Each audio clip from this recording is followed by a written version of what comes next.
Pope Leo XIV continues his tour of Spain, his pilgrimage to Spain. And today he blessed and said the Holy Sacrifice, the Mass, in one of the most, I got to admit it, folks, it is one of the most peculiar architectural feats of all time. I can't say, I'll be honest with you. All right. When it comes to the Basilica Cathedral of Sagrada Familia, the Holy Family, Jesus, Mary, and Joseph, it's in Barcelona. I've been to it. You got to give it credit. It raises a conversation. It's not that I don't like it, and it's not that I love it, but I got to admit, when you see this in person,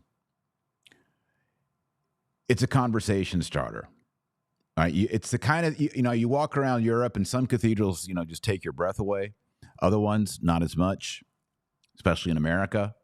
This is one where you see it from the street and you're like, tell me what's going on. What is this all about? Here, I found this old picture right here. It's black and white. This, I believe, is from 1915. This is when they started building the Basilica, the Cathedral of Holy Family, designed by Antoni Gaudi.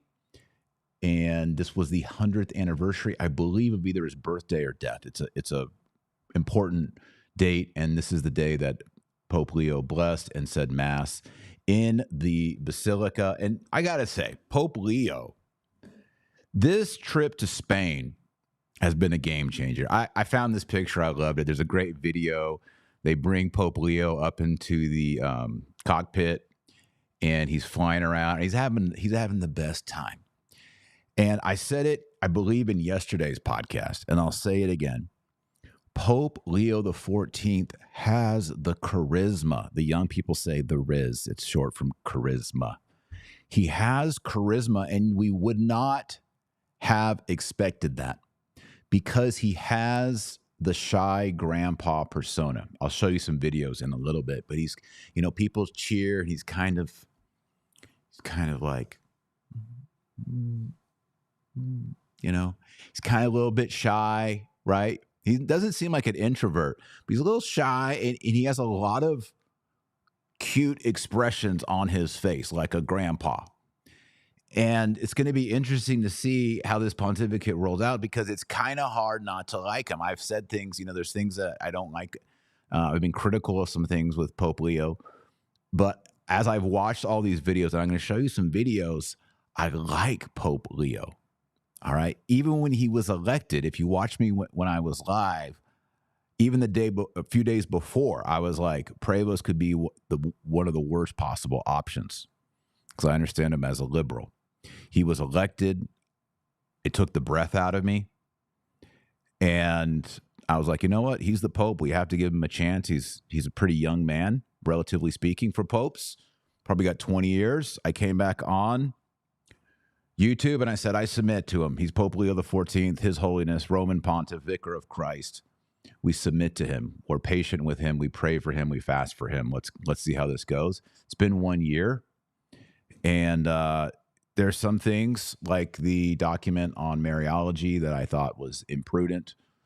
I'm very concerned about what's going on with the SSPX and the consecration scheduled for July 1st. I just hope something can happen to smooth that landing. And other things in the church, I'm not a huge fan of some of the bishop appointments, some of the cardinals who are in charge, some of the appointments to the dicasteries. But all that aside, I've been to 3 or 4 papal events, audiences. They were uplifting. They were encouraging. There was nothing at all wrong with them. Beautiful, praying the Our Father in Latin together. I've watched some of these liturgies. He's using Latin. The Gloria's in Latin.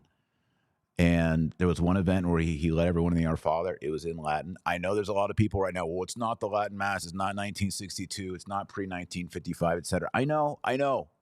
But can we just be happy that the mother tongue of Mother Church is being used by the Holy Father still in 2026? All right? We're not moving off from Latin in perpetuity. We have a pope who is retaining the patrimony. Let's be excited. So there's that going on. Also, there was a very moving visit he did to Our Lady of Montserrat in Spain. You can see this is the sacred image, the statue. Let's see if I can blow it up a little bit. There we go. And you can see he's right there revering this probably, I think this is the most treasured image of the Blessed Virgin Mary in Spain. I might be wrong. Spaniards, feel free to correct me. But I thought that this was also a great Marian gesture. I mean, everything he's doing is communicating Catholicism, Marian devotion, the way he handled Corpus Christi, devotion to the real presence of Jesus Christ in the Blessed Sacrament, messages to young people, encouraging young people to get married, to have children. He goes before the Parliament of Spain, calls them out on their anti-pro-life laws. I mean, I really can't find anything in this whole tour that's a negative. I mean, let me know. Everything is just a positive, and it's way beyond my expectations. I'm going to share some more pictures here with you. So this is the Montserrat. Here's a picture of Holy Family, Sagrada Familia.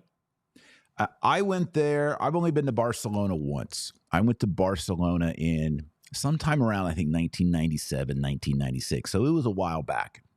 I was Protestant at that time. I was a college kid. I was backpacking across Europe, and I flew into Barcelona.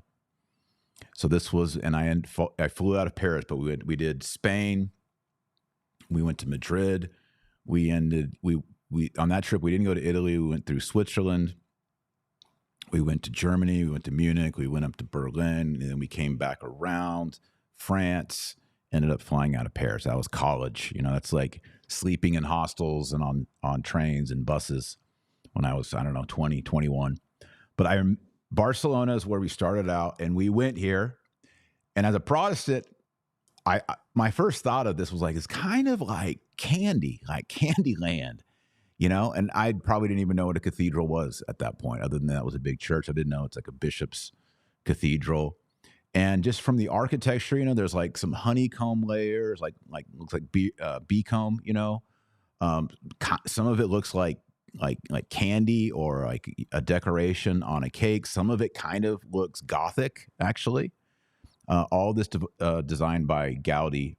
Every time someone posts on it, I always comment, it looks kind of gaudy, because that's where the term comes from. Did you know that? So that's that image. Here's another. The interior, I mean, again, you can't not have an opinion about this. It is surreal, all right? Some people say it feels like an alien, or some people say it looks like flowers in a field, like close-ups. You know, if you took a camera lens really close up onto nature, this picture kind of looks like that as well. Here's another interior. I'll show you a video here a little bit of the Pope's Mass that was at this altar. Again, I mean, with the stained glass, with the coloring, if you look towards the bottom of this screen where you see pipe organ, and below that sort of canopy is a crucifix, and that's where the high altar is. But you see the windows there, and then on the flanks, on your left and your right, there's definitely that Gothic look there with the stained glass. And it's to me, it's like a blend of Gothic and those columns and the kind of that ribbed ceiling that you see in French churches, French cathedrals, also blended in with this sort of organic matter. It really is. Actually, you know, now that I'm looking at it, I'm kind of digging on it. I'm actually kind of liking it right now. All right, so there's that, and then I got another one. Oh no, this is the 1915.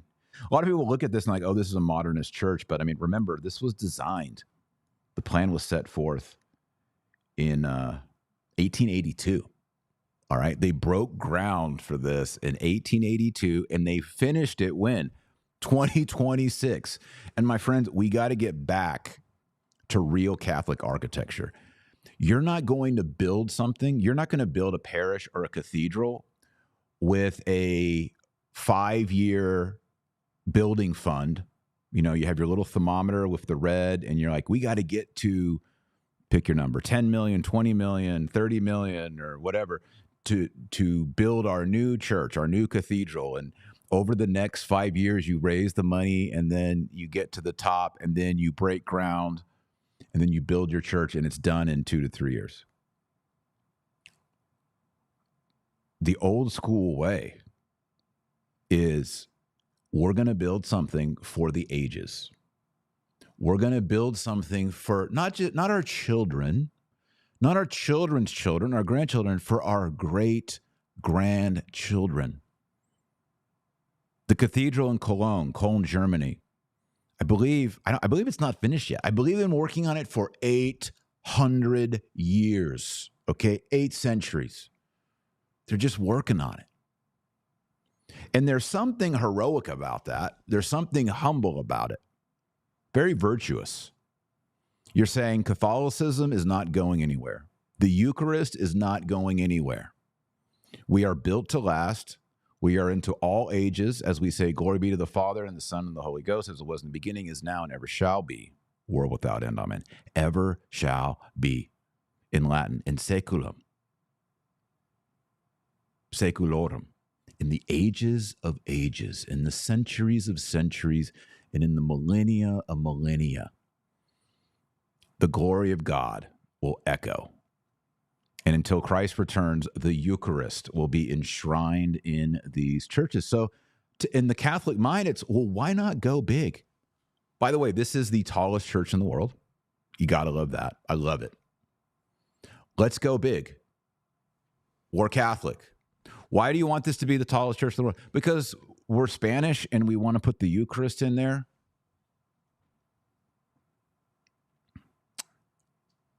Over 100 years, they've been building this thing. We, especially in America, we're all into the fast food, instant gratification, instant streaming of any show you want instantly. We need our bishops that are watching the Dr. Taylor Marshall podcast. Let's do a 100-year church.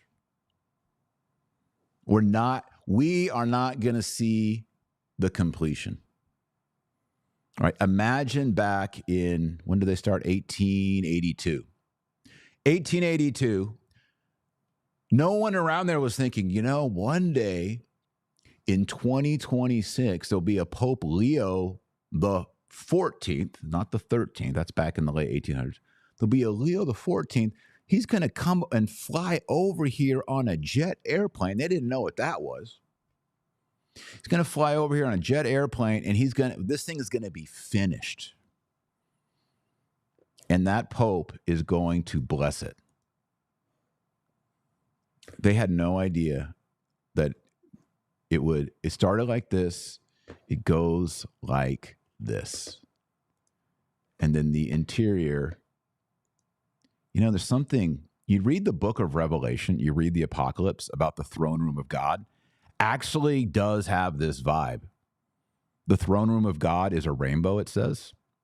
I know the people during the month of June are trying to co-opt the rainbow to be something else, but the throne room of God is a rainbow. It's a new creation, a new heavens, a new earth. I think there will be something organic to it. So, maybe this is leading. Maybe initially I don't like it because I want it to be like French Gothic. I want that. I'm looking for Notre Dame. I'm looking for Chartres Cathedral. And this is maybe a little bit out of my comfort zone, but maybe with the colors and the movement and the organic shapes, maybe this is a little bit closer to the throne room of God.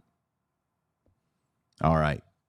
I'm going to honor our first sponsor, and then I'm going to show some videos of the Pope's Mass at Sagrada Família. We're going to look at the blessing of the church, and I got some other videos as well. Some Latin. It's going to be good. So if you got comments, questions, put those in the super chat. I'll be coming back to that later in the show. And our first sponsor for today's show is one of my favorite ones. Keep it right here on the podcast desk. Field of Greens. All right. Most people don't look forward to their annual physical checkup because they're nervous about what the doctor may find. Negatives. What if you went to the doctor and there were positives? Right? That's what you do before the appointment. That's what matters, right? You need to invest in yourself before you go to the doctor. So before your next checkup, make the one health change your doctor should notice or your money back. It's called Field of Greens. Make the decision of Field of Greens. Doctors today look beyond your calendar age. They look at your biological age. How healthy are your cells? How healthy are your vital organs? And Field of Greens was designed with that in mind. Each fruit and vegetable is doctor selected to support your cells, your heart, your lungs, kidneys, and keep a healthy weight, a good, healthy metabolism, which we all want. In fact, a university study found that participants who only added Field of Greens saw measurable improvements in key health markers. Just one change changed everything. And that's why Field of Greens promises that your doctor will notice an improvement in your health or you get your money back. And for 2 years in a row, my doctor has said, I'm actually getting healthier. All right, that has to do with healthy lifestyle in general, but I also include Field of Greens. So I'm a living testimony. I believe in it. So get into your next physical with confidence, just one scoop a day. You can even put it in your coffee. You can put it in a sports drink. They have different flavors. I recommend the non-flavored one if you want to add it to your coffee. If you want kind of a sports drink, they have different flavors, lemonade, fruit flavors. Tastes great. Mix it up, put some ice on it, done. Make Field of Greens your smart change this year. So you can check out the university study and you can get 20% off if you go to fieldofgreens.com, promo code TM for Taylor Marshall. That's fieldofgreens.com, promo code TM. There's also a link in the show notes. Again, use TM for 20% off or use the QR code on the screen. All right. Speaking of health, I feel like there's something healthy happening in Spain. I mentioned yesterday, I'd been in Spain. My dad and I did the Camino together. And I just noticed that the Spaniards did not have, in general, all right, not specific Spaniards, but in general, you could tell that the culture was a little bit post-Christian. Yes, there were beautiful shrines on the sides of the roads. Yes, there were beautiful churches. Yes, there were pilgrims. There were even Spanish pilgrims doing the Camino. But what I found is sometimes I would talk to people doing the Camino. All right, this is the pilgrimage to the shrine of St. James, Santiago, and Compostela. And they were doing it kind of like as something, nostalgic or sentimental or spiritual. But when you were talking to them at dinner or, while you're walking along the Camino, they didn't practice Catholicism. They were aware that this is sort of a Spanish heritage. It's an important thing. It's a popular thing to do, but they weren't going because they wanted to, revere the relics of St. James at the end of it. In fact, I learned a lot of people do the whole Camino and they don't even go into the cathedral or the Basilica of Santiago to show their respects and revere the bones of St. James the Apostle. So, when I was in Spain, I was like, it's kind of sad. Like there's the structure and there's the architecture and there's the awareness of the Catholic past. The contours are there, but it's like the vitality and the warmth, the living faith seems to have faded. And that makes me sad. And so I think that's one reason why I'm watching these videos of Pope Leo and I'm seeing the crowds and I'm seeing the young people and I'm seeing the reverence with Corpus Christi and the visitation to Montserrat and this mass. And yes, it's a Novus Ordo, but from what I've seen there's reverence, there's a procession, and I'm going to show you that now. So let's jump over to these videos.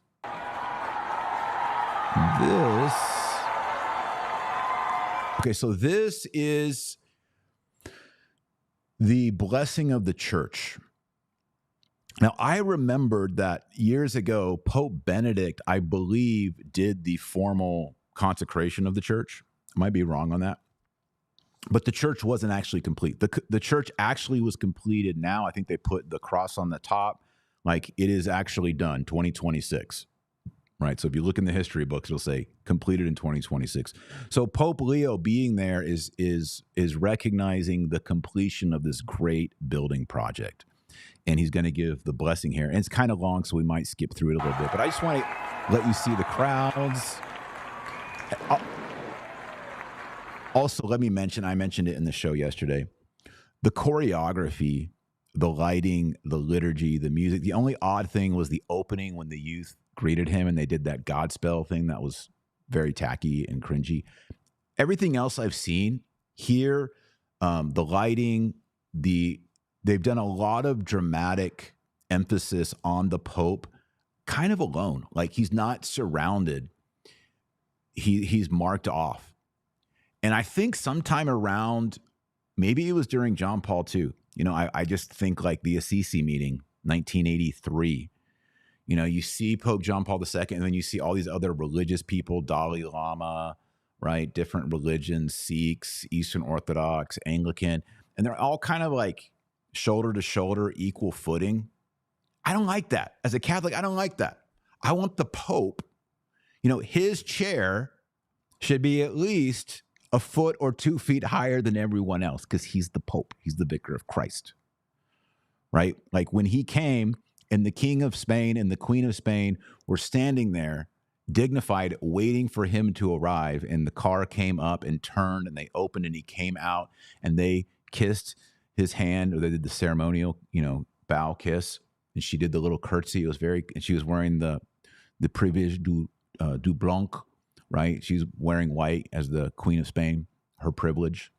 All of this stuff was protocol, and it was all saying the papacy. Again, it's not about the man, the Pope, all right? Yes, we love him.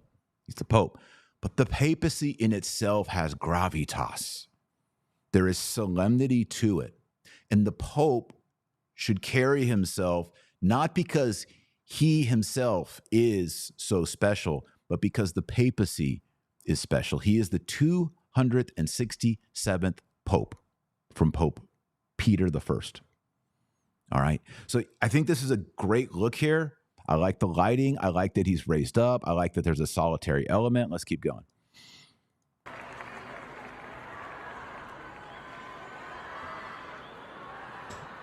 Dramatic lighting.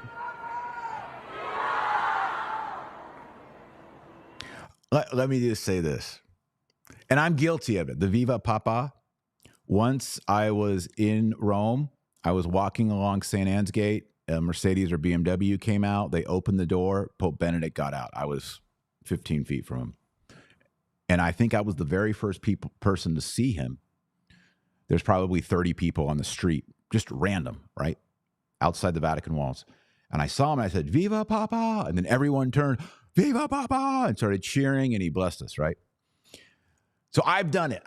But the last time I was at a papal audience, I was at the Paul VI Auditorium. This was in February with our pilgrims. I want to say hello to all of our pilgrims out there. Thanks for watching. That was a great pilgrimage.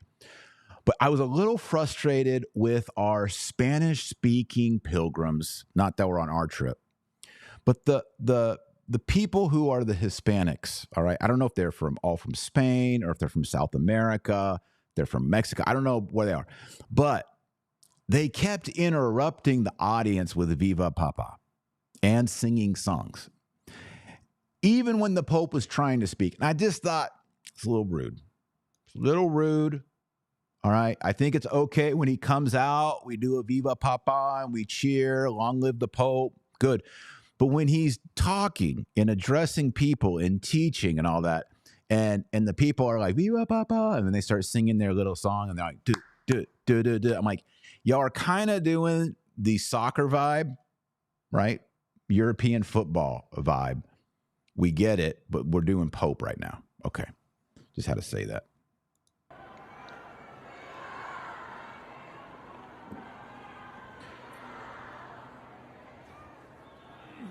Did you notice the bow to the Pope? Nice. All right, we got to bring this stuff back. All right, this is not Casual Friday. This is the papacy.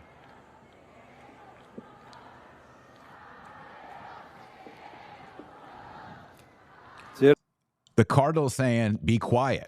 And maybe when I was in Rome and the people doing Viva Papa and singing, maybe they were Spanish. Maybe they're Spaniards. Maybe the cardinal needs. He's like, you got chill, guys.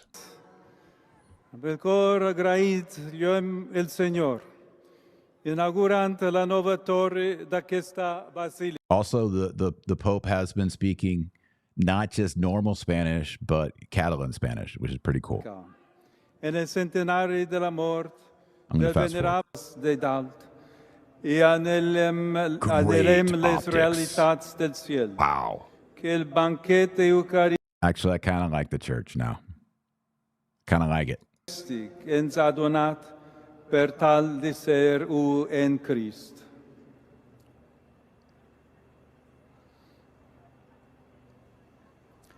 Us beneim, Señor, Padre Sant, y os va a elevar su mirada paz y consuelo. Now he's going to bless it. Altar boy, slight bow, gets the Pope the holy water. Ceremonial asperges on the... Oh, you hit the cardinal up. That's good. I like that. Getting the faithful.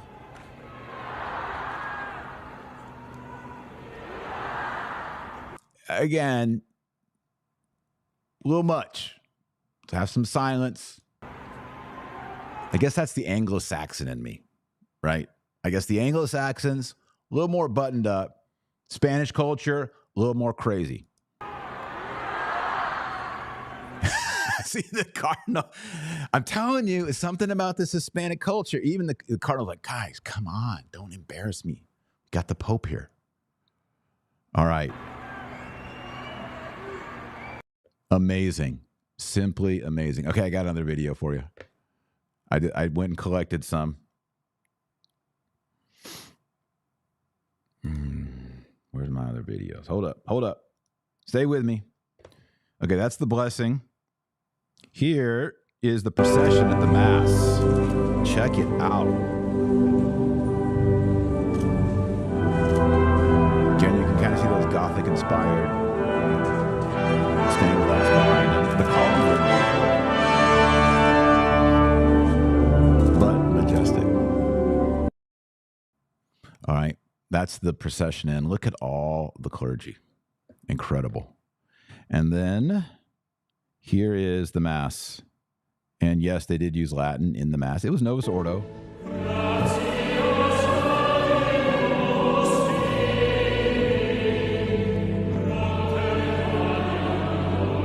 You hear it? Look at the choir. Wow. And this is papal glory. Which, by the way, is another way of saying Christological glory. If you're a Protestant and you're watching this, I used to be Protestant. You know, you think, well, they're honoring the Pope, they're honoring Mary, they're honoring an altar, they're honoring a saint. All of that is taking honor away from Jesus Christ. It's wrong. And Catholics, we don't think of it like that. All right. Catholics think in the terms of family and in terms of love, which is communal. So I love my wife. We just celebrated our 25th anniversary. We had an amazing time, amazing dinner, went to a beautiful hotel where we spent our honeymoon, and got back later this afternoon. And I thought, I'll do a podcast because I'm all refreshed. And Joy had things to do. But, you know, I love my wife.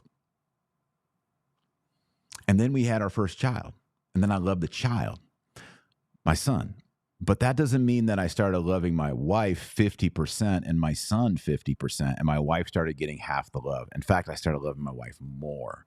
And then a year and a half later, she had twin daughters.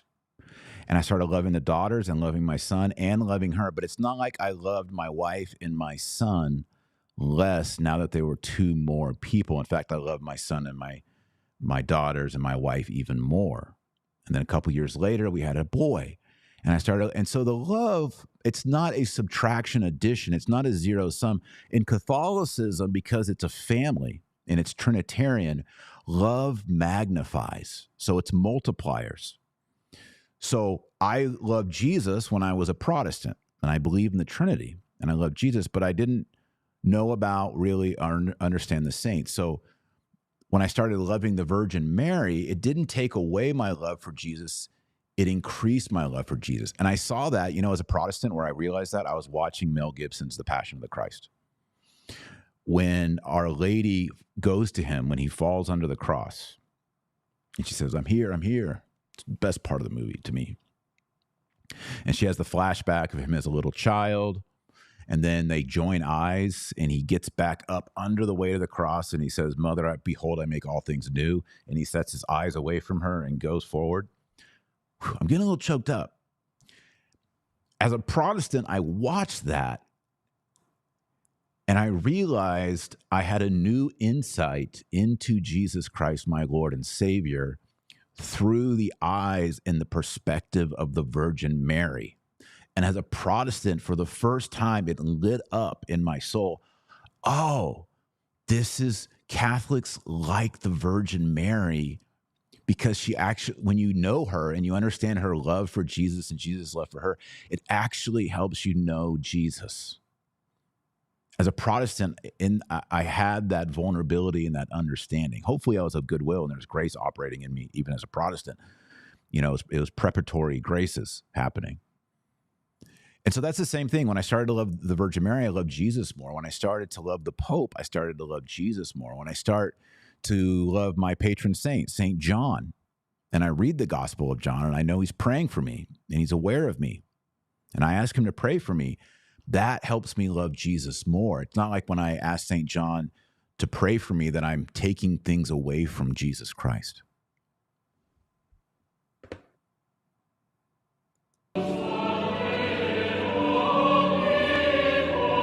The choir's wearing black. Can we get back to that, please? Yes. And the choir should be set off. They shouldn't be at the front vibing, you know. There shouldn't be the guy and the guitar like this is a Coldplay concert, right? We don't need that. You're not performing for an audience. The choir, the organist, that should be as traditional, separated off. Like, we know you're there. We know you're the choir, but you are not performing, right? There's no tip jar in front of you.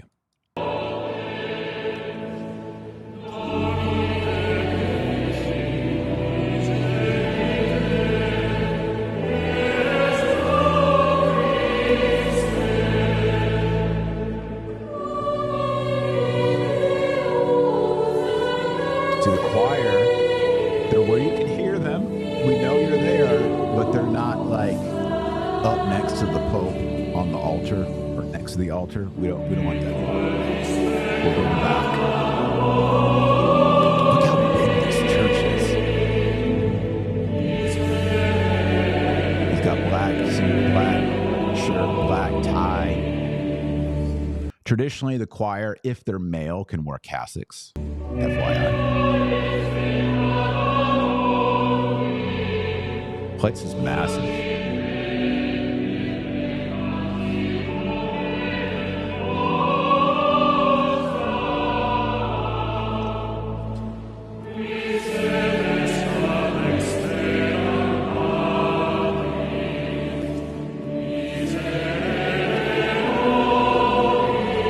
I'm gonna fast forward a bit. Oh, here we go. Good spot here. Coming in on the high altar, crucifix suspended over it. Again, this is not my favorite setup, right? I'm a trad. I like traditional Latin Mass. I like high altars. It's not my favorite setup, but I mean, it's very clear that this is the holy sacrifice of the Mass. This is the propitiation of Jesus Christ offered to the Father in persona Christi by the celebrant priest. This is where heaven and earth meet, right? This is where the sacrifice of Christ is renewed and represented throughout time. And the altar is substantial.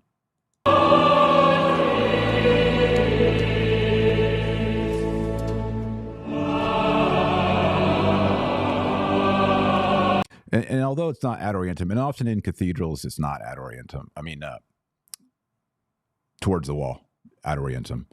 There's all different kinds of variations, but I do like how they don't have the altar sort of out in the middle of the transept. It is pushed back. I think that's a good arrangement here. I do also like how the Pope is enthroned right there.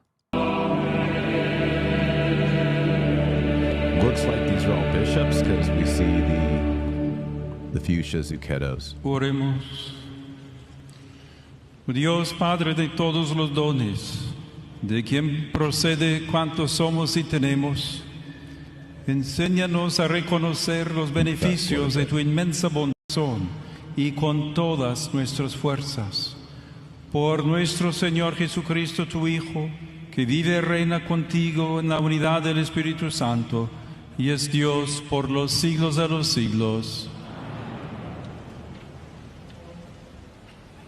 There it is.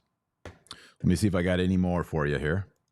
Oh, yeah, I do. I got another cool one. This is afterwards. Hold on, I'm going to sneeze. I'm going to mute. All right, I muted because I had to sneeze. This is a finale here of the fireworks. I'm going to just show us fireworks around the Basilica.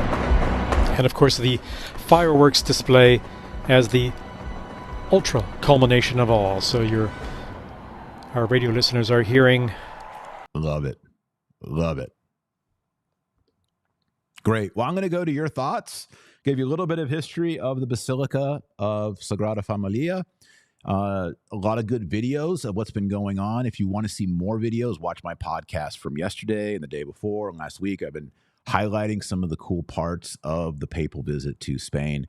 And I think it's a great moment. I am so encouraged. I'm loving the dignity. I'm loving the fun. I'm loving the gravitas. I'm loving the devotion to Our Lady, the devotion to the Eucharist, the devotion to the papacy. It's a big win.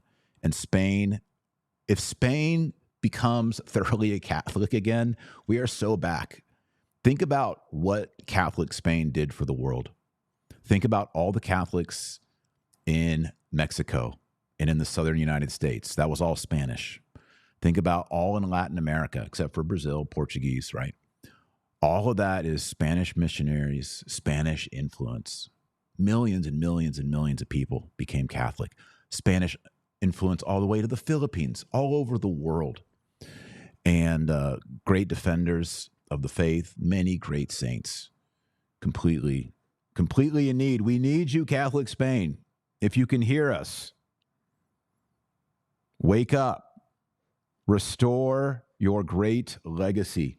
All right, before I go to the live chat and the super chats, I'm going to honor our second sponsor today. It's a pretty cool one. It's Remy.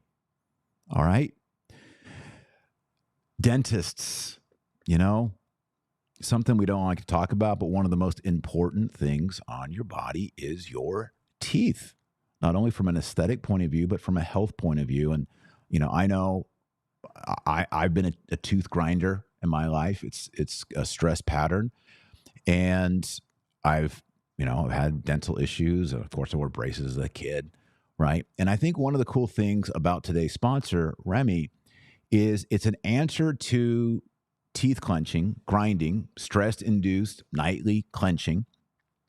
But it's inexpensive. It's exactly what you need. And it's customized. And you get to avoid a lot of the discomfort and awkwardness that we have going to a dentist. And that's why I trust Remy to protect my teeth using their custom night guard, along with over 350,000 Americans. Remy night guards are the only FDA cleared and clinically tested at-home impression kit night guards on the market. Not only do they prevent teeth damage from grinding, they also help reduce jaw tension, facial muscle strain, and improve your sleep quality. You'll get all the same professional quality and comfort as a night guard from the dentist for 80% less of the cost by taking your own impression from the convenience of your own home. You can open the box right there like I did in the bathroom, and there's the kit. It's very easy to do. Remy saves your impressions so you can enjoy the convenience and savings of Remy Club, where they'll ship a new top and bottom night guard to you every 6 months. Here's how it works. After your purchase, your impression kit comes straight to your door. You follow Remy's easy step-by-step instruction to get your perfect impression. Remy then crafts and ships you your custom night fit guard. You get your night guard back and you start protecting your teeth. So they have a special offer going right now. 50% off your new night guard with Remy Club. Subscribe and save, and you use the promo code Taylor, my first name, Taylor. Go to shopremy.com/Taylor. Shop Remy is spelled shop, shopremi.com/Taylor, Taylor. That's 50% off at shopremi.com/Taylor. Use promo code Taylor at checkout. Thank you, Remy, for sponsoring this episode. And I have the link in the show notes below me if you prefer just to hit the link. shopremi.com/Taylor. shopremi.com/Taylor. All right, your comments, your questions, your super chats. Let's get into it. So, our first super chat today is Wolf. Can a wife convert to Catholicism if Protestant husband doesn't want to? Otherwise, a good Christian man. Well, I think this is a very good question, and it shows goodwill on the part of the wife. And if you're the wife, I think it shows goodwill on your part. We are required in our marriages to always pursue the good of our spouse. We made vows to be faithful sexually and in all ways to our spouse, to be monogamous, and to take care of our spouse in their physicality, in their spirituality, with our patience, with our time, with our money, with our gifts. We make all these. All of this is involved in our vows. And also, I know it's not popular anymore, but wives are told in Scripture to obey their husbands, to submit to their husbands. It's part of the traditional wedding rite. I know when my wife and I got married, we got married in the Anglican tradition, but my wife promised to obey me. And, I have a daughter who's getting married here soon, and it's something that we talk about. And of course, the key to this whole thing is for ladies to marry really good, holy, virtuous, selfless men, because that makes obedience better. It's just like in the church. If the Pope is a rascal, it's hard to obey. It's harder to obey. If the Pope is loving and benevolent and is a saintly man, it makes it easier to obey. So we want to make sure that we marry people who are of goodwill and are trying to become saints and are trying to be sanctified. And I know that always doesn't work out, but that's the goal, especially you young people. Okay. So Wolf, Serena, Bina, that's your full name.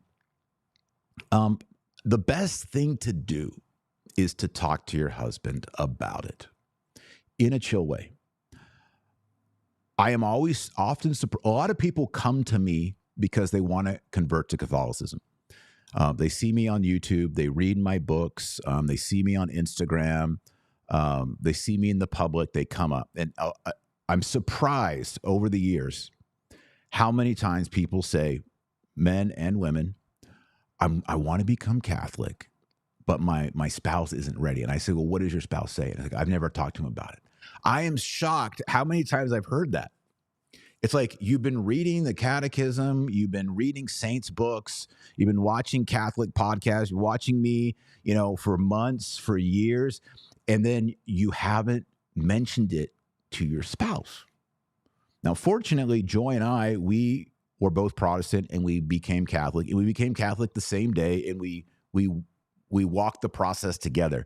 And I would say probably initially Joy was ahead of me. All right. So it's not like we were completely lockstep, but we did come into the church together. I remember one time it was Lent. I was an Episcopalian priest. I don't know if y'all know that. I was a Protestant minister before I became Catholic. I was an Anglican priest. And my wife says to me, I think during Lent, I'm going to go to the Catholic church downtown. I was at the Episcopal church downtown. And I was like, no, you're not. No, you're not. I'm an Episcopal priest. People are going to notice you walking 3 blocks from our church to the Catholic cathedral. You can't do that. Now looking back, I'm like, well, that was bad of me. I was preventing my wife to become holy. Right. So I understand the question you're asking, because I was there as well. Now I came along, and I'm obviously Catholic too. And my wife is Catholic. Thanks be to God. So I think you need to talk to him about it. And you need to be loving. And St. Paul, it's either 1st or 2nd Corinthians, he talks about how to convert your husband. And he says that you do it with gentleness and kindness and silence. And the female apologetics is one of, I think, quiet gracefulness and transformation. And ladies, some of you understand the general male psychology. Some of you don't. But in a man who's not, doesn't have bad mental health, is not addicted to substances, does not have deep trauma issues, right? If he's a general, good, decent man, by being feminine and by being loving and soft and graceful and inviting and alluring and even just making him his favorite meal, it's amazing what you can draw out of your man if you just learn those skills and do those things. I think in the old days, grandmas and moms, they weren't feminists like they were in the late 50s, definitely 60s, definitely 70s, 80s. They kind of taught this to their daughters, and it made the world a better place. We need to get back to that. So I think you just talk to them and then say, well, I would like to go to mass. Do you think we could go to mass together? And see what he says. He might be like, absolutely not. That's crazy. I'm not doing that. Or he might be like, okay, let's go. But maybe cook him his favorite meal first. Or his favorite dessert. You ladies know. You ladies, the ladies out there, you know what's up. I've been married 25 years. My wife knows. G. Bramos took mom to First Traditional Latin Mass, St. Isidore's, Society of St. Pius X, Colorado, with Bishop Fillet. Family plus local priest claimed it isn't Catholic and scared mom. Still, she wants to know more. Now, where I can find a pre-55 Spanish missal. That's a good question. I know you can get pre-55 English missals. I like the Father Lassance. Go to my website, taylormarshall.com, to find good traditional stuff, by the way. Spanish one, I've seen them, but since I don't carry one to Mass, and I don't know. I'm sure if you went on X, Twitter, and asked, there's lots of Spanish trads who would know the best one. I mentioned it yesterday. The issue with the SSPX is getting more difficult. It's getting more uncomfortable. Lots of people in the SSPX are reaching out to me, asking me questions. I'm trying to be sensitive. Again, I'm a dad on a webcam, so my position or take on the SSPX doesn't really mean anything. The problem, of course, is the SSPX has announced they'll be consecrating 4 new bishops on July 1st without papal permission, without the papal mandate. And the 1917 Code of Canon Law and the 1983 Code of Canon Law explicitly state that there must be a papal mandate permission to make a new bishop. And if you do not have that, there is a late sententiae excommunication attached to it. So this is, of course, causing a lot of controversy. And I'm praying and I'm hoping that Pope Leo can somehow find some generous solution to this, and that also there'll be humility on both sides. Really think it would be great if Pope Leo, His Holiness, could meet with the SSPX before this happens, and that some goodwill and some benevolence and some charity and some brotherly love can happen. So we'll see. All right. And I think it could go good or it could go bad for traditional Catholics. I think this is an important point in our history. So that's what I say about that. Again, my opinion doesn't matter. I'm a dad on a webcam. Mark says, Dr. Taylor Marshall, when will more trad boxes be available? Let me tell you, the trad box thing, we did it as a test, and it was insane. We sold out the first day, less than a day. The trad box was me collecting amazing Catholic sacramentals, crucifixes, holy water fonts, rosaries, the best of the best, bulk buying it, packaging all together in the trad box. And by me bulk buying it and organizing it, we brought the cost way down, and we were able to deliver to y'all at a low cost an amazing collection of traditional Catholic things. Well, our team, we talked about this last year. We put it together, and I'm like, I don't know. Maybe my audience isn't going to like this. So we did, let's do 200 and see how it goes. I didn't even do any marketing. We did zero we did nothing. I just announced it on the show. We sent out an email, and by the end of that day, sold out. So we're like, this is a big deal. So I was like, you know what? If we buy even more, we can bring the prices even down further, and we can do different variety boxes. And so that's what we're doing right now. The thing we've run into trouble with is I'm like, okay, well, we need, we did 200 crucifixes, 200 holy water fonts, 200 books, 200 rosaries, all that. Well, now we're talking to the suppliers, and we're like, well, we might need 500 or 1,000 because we sold out of 200 in one day. And they're like, well, we're not ready to, we don't have the ability to get you 500 or 1,000 of those. Cause I got high quality, nice stuff. This is not your cheap stuff. They're like, well, so right now we're working on it. We are actually, yesterday I gave the thumbs up to go ahead and do a purchase for a 200 and then another 200. So we will be bringing the trad box back. I don't have a release date yet, but we're having problems scaling it to big numbers like 500 or 1,000 boxes. But we are going to do another 200 and 200 runs. So we're going to do 200 again of what sold out, and then we're going to do 200 of another trad box that I'm yet to announce yet, but it's going to be awesome.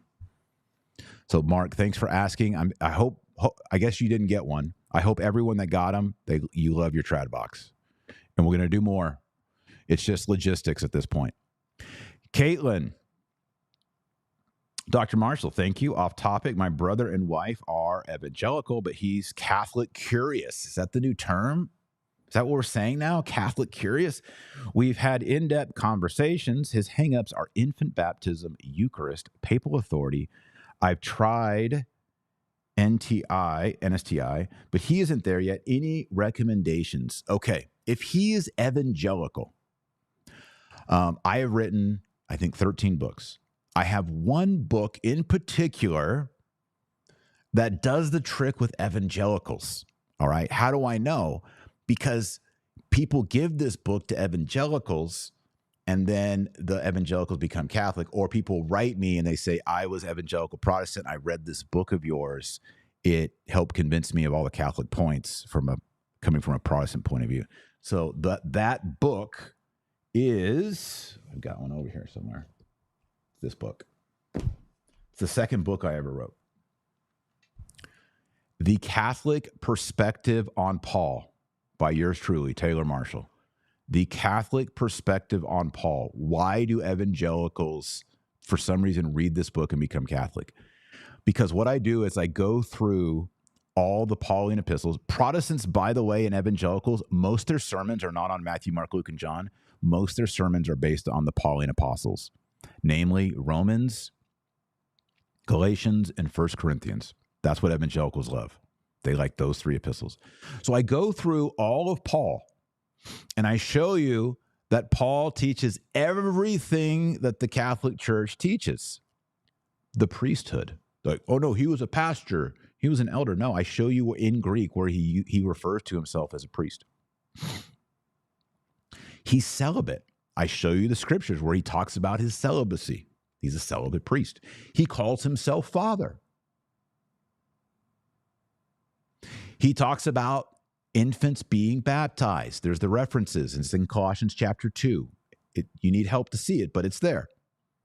All right. He talks about the Eucharist as a sacrifice. He talks about the real presence in 1 Corinthians. And then at the very back of the book, I have an index, and it goes through all the Protestant positions, all of which you named here, and it gives the verse in St. Paul's epistles for the Catholic take on it. All right. It's at the very back of the book. So a Protestant can read the book and they'll be like, Paul's Catholic. He's a priest. He's celibate. He calls himself father. He's appointing bishops, right? He's talking about the Eucharist as a sacrifice, uses the word altar. He uses the Old Testament word for priest. He believes baptism regenerates. He's aware of the sacrament of confirmation, all this stuff. Because I was a Protestant who studied St. Paul. And when I became Catholic, I'm like, we got to set the record straight that Paul was Catholic. That's the book. Catholic Perspective by Paul. So you can get it on Amazon, or better, get it at my website, taylormarshall.com/store. taylormarshall.com/store. Or if y'all would like to support this podcast, support my work, you can support me at patreon.com/Dr. Taylor Marshall. Patreon.com/Dr. Taylor Marshall. There's different levels there, and we give away different book packages. I sign the books, and I give you a rosary and stuff like that. So if you like to support my show on a monthly basis, go to patreon.com/Dr. Taylor Marshall. There's like merch and book combos. So check out there. Also, if you sign up at the New St. Thomas Institute and you sign up as a gold member, which you have to do at nsti.com, I take all these books, almost all the books I've ever written, and I sign them and I send them to you. And then there's also the opportunity for us to have phone calls and to talk. That's New St. Thomas Institute Gold membership. I don't talk about it very much. It's kind of a limited thing. We don't take a lot of people for that, but there are openings right now. So if you want to get the gold membership, that's a little bit more personal, a little bit more guidance with me, phone call, signed books, etc. That's the highest package. Go to nsti.com, scroll down to the bottom, choose gold. Or if you don't want that, you just want to take awesome online courses with me, you can choose the basic or premium membership. There it is. Good question. I think that book is a good one. I think it's a powerful book, not just because I wrote it, but also because I wrote it. Send 2003 tips for better meditation on the rosary. You know, my favorite way to meditate is I picture myself in the scene of the mystery, right? So if it's the Annunciation, I picture Gabriel like genuflecting before the Blessed Mother, saying, "Hail, full of grace," Our Lady saying, "Be it done unto me," right? And then the incarnation happening in her womb, you know, and I picture myself not like I'm acting or interacting with them. And then lately, I've been doing this thing, you know, because I've done a lot of coverage over Pope Francis. There was a lot of negative things going on. And I'm trying to cultivate in myself a filial piety and love for the papacy because I don't want to lose that, right? I believe in the papacy. I also wrote a book called The Eternal City on the papacy. It's volume 3 after the Paul book, which is a volume 2 book. It's a trilogy. And so lately what I've been doing is I pray the rosary, and in the mysteries, I place myself in the mystery and I place Pope Leo in the mystery. So I'm also praying for him. So like, for example, in the Annunciation, I'm there, I'm watching, I'm kind of maybe behind the corner, and I see the Archangel Gabriel hailing Mary and Our Lady accepting the incarnation. But then I also picture off to the side Pope Leo kneeling and watching it, right? So it's like me, Leo, in the scene. Or if it's the carrying of the cross, I'm there, I'm watching Jesus go by carrying the cross, and also there in the crowd or with me is Pope Leo, right? So I've been doing that kind of a meditation lately. But there are other ways to do it. I know I'm kind of tooting my own horn here on books, but I also wrote a book on the rosary, here's one. Wrote a book on the rosary in 50 pages. It gives you the history, the theology, and recommendations on how to pray the rosary in English and in Latin. You can get this on Amazon. You can get it through, if you sign up at New St. Thomas Institute, I think the Patreon as well. If you don't want to spend any money, I still want you to learn about the rosary. So go to taylormarshall.com and you can get a free ebook of this, PDF. All right, it's only 50 pages, short. You can read it. All right, so I love the rosary. I want everyone to pray the rosary. So if you don't have any money, go to taylormarshall.com and get it for free, the electric version, PDF. If you want a physical copy, buy it at taylormarshall.com/store. Sign up at Patreon, sign up at NSTI Gold member, and we'll get you one.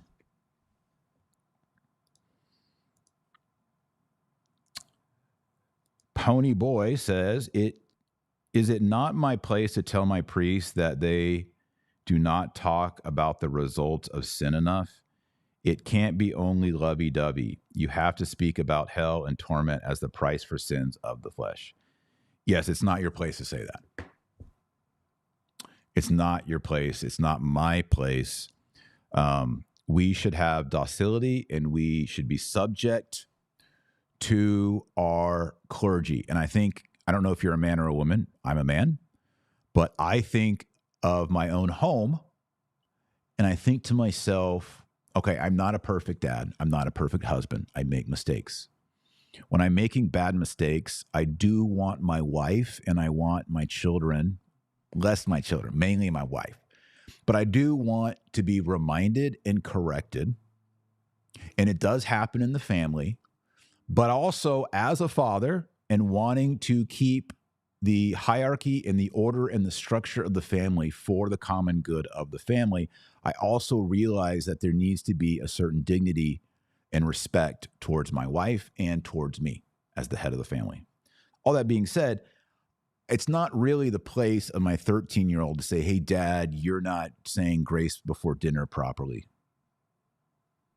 right? It's out of line. It's out of line, right? And it might be the case, right? But there's ways to do it.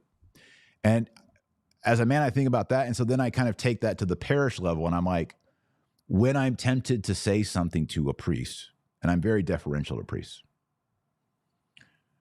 I kind of put it in the family, like, would it be appropriate in the family for it to be handled that way? And I'm like, no, it's not. And that means it's not appropriate, right? So it's not appropriate for you as a layman to go to the priest and say, you don't talk about the results of sin enough. It's out of place. Now, if he were straight up teaching the congregation that Buddha is the fourth person of the Trinity, by all means, I think as a layman, if that were happening, if I were in a church and the priest was on the pulpit preaching Buddha is the fourth person of the Trinity, I would stand up and say, this is heresy. Stop listening to this. I would honestly stand up and do that in the middle of the church, right? But I think when it comes to this stuff, we need to be docile and we need to be respectful. And if it's heretical, it's really bad, it's time to find a new church, a new parish, don't leave the Catholic Church. Stay in the Catholic Church, find a parish, new priest. Because I've been to places where the priests have said insane things. And I have spoken to the bishop about things. I think that's a good way to go. I heard heresy in the sermon. I spoke personally with respect to the priest. He did not accept it. I spoke personally to the bishop about it, and the bishop took it well. I think that's a chill, but this was heresy, right? This was not like an emphasis. And I think that's how we handled it. By the way, sometimes because I cover scandals in the Catholic Church or heretical things that are happening or negative things, people sometimes think that I'm like an edgelord. And when they meet me in real life, I'm actually a really happy, chill, relaxed guy. And also with priests, I am extremely reverent and deferential towards priests. Probably even too much, right? Every time I meet a priest, unless it's impossible, I kiss his hand. Not because I think he himself in his persona is so awesome, but because he is in persona Christi. Not his persona, but in persona Christi, right? Those are the hands that consecrate the Eucharist. Those are the hands that absolve sinners. Those are the hands that anoint the dying, right? He's a sacred person. And we need to show respect and deference. By the way, when I was in France several years ago, we were at a very fancy dinner. Very nice, very nice. And I learned that I know women eat before men, right? Women get served before men, right? But the proper etiquette is the higher clergy get served, and then the lower clergy, and then the lay women, then the men, right? So clergy actually in etiquette go even before the ladies because they have clerical privilege. All right, last super chat before we log off. Sean's Catholic Quest. Did the original high altar at Sagrada Familia get removed after Vatican II? Do we know what it looked like? Great question. I don't know how it was oriented. If anyone could find that, I would love to know that. By the way, it is actually very traditional in cathedrals to have the altar freestanding, though it's my understanding that they were freestanding and then they were still said, ad deum with the priest back to the people often. At St. Peter's Basilica in Rome, Pope faced the nave, faced the people. At St. Mary Major, he faced the nave, he faced the people. At St. John Lateran, he faced the nave, he faced the people. At St. Paul's outside the walls, he faced the nave, he faced the people. Why did he do that? Well, he's the Pope, that's part of it, but it's also because there's a confessio, which is a sunken-in area in front of the altar where relics are placed. And it seems that in Catholic architecture, when you have a confessio in front of the altar with relics in it, the priest faces that way when there's a confessio. All right. A lot of people in the early 1900s saw that and they said, oh, that means the priest, if the Pope faces the people, the priest should always face the people. And they didn't quite understand the confessio and the relics and their relationship to the orientation of the celebrant. That's part of the reason.